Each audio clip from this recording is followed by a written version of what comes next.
সন্ধেবেলায় কফির সাথে যদি এরকম একটা স্ন্যাক্স থাকে বা চায়ের সাথে এরকম স্ন্যাক্স থাকে তাহলে কিন্তু দারুণ লাগে, আর এই স্ন্যাক্সটা খেতেও দারুণ হয়।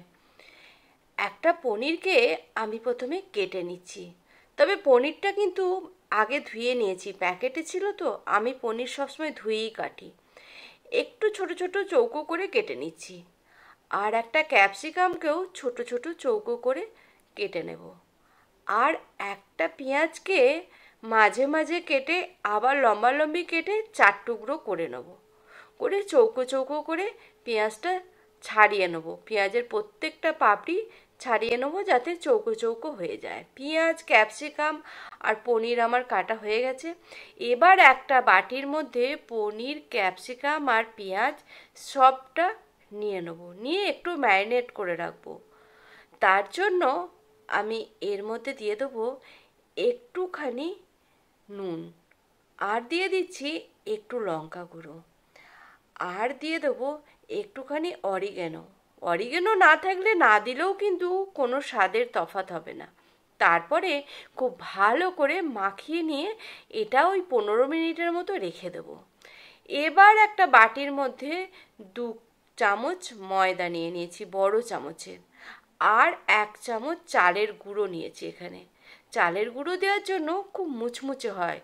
আর একটু লঙ্কা গুঁড়ো, আর একটু গোটা জিরে, আর একটু নুন, আর একটুখানি হলুদ কালারের জন্য, আর একটু কস্তুরি মেথি পাতা গুঁড়ো করে দিয়ে দিলাম, কারণ পনিরের সাথে কস্তুরি মেথিটা খুব ভালো লাগে। তারপর একটু একটু করে জল দিয়ে একটা ব্যাটার তৈরি করে নেবো এই ময়দা চালের গুঁড়োটার। খুব ভালো করে গুলিয়ে নিয়েছি। এবারে এই ব্যাটারটা সরিয়ে রেখে ম্যারিনেট করা পনিরটা নিয়েছি, আর কয়েকটা টুথপিকও নিয়েছি। টুথপিক না থাকলে ছোট ছোট কোনো পরিষ্কার কাঠি নিলেও হবে।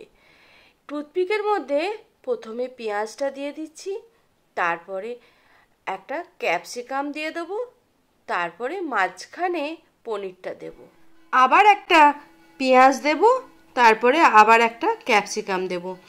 এইভাবে সবটা তৈরি করে নেব।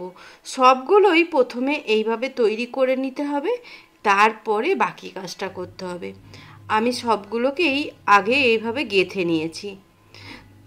এরপরে আমি গ্যাসের মধ্যে একটা কড়াই বসিয়ে নিয়েছি, তাতে বেশ কিছুটা তেল গরম করতে দিয়েছি। এবারে যে ব্যাটারটা বানিয়েছিলাম সেটা একটু ঘুরিয়ে নিলাম, কারণ নিচে যদি জমে যেয়ে থাকে সেই জন্য। তারপরে ওই পনিরের স্টিকগুলো ভালো করে ব্যাটারে ডুবিয়ে তেলের মধ্যে দিয়ে দিচ্ছি। সবগুলোই একটা একটা করে তেলের মধ্যে দিয়ে দেবো।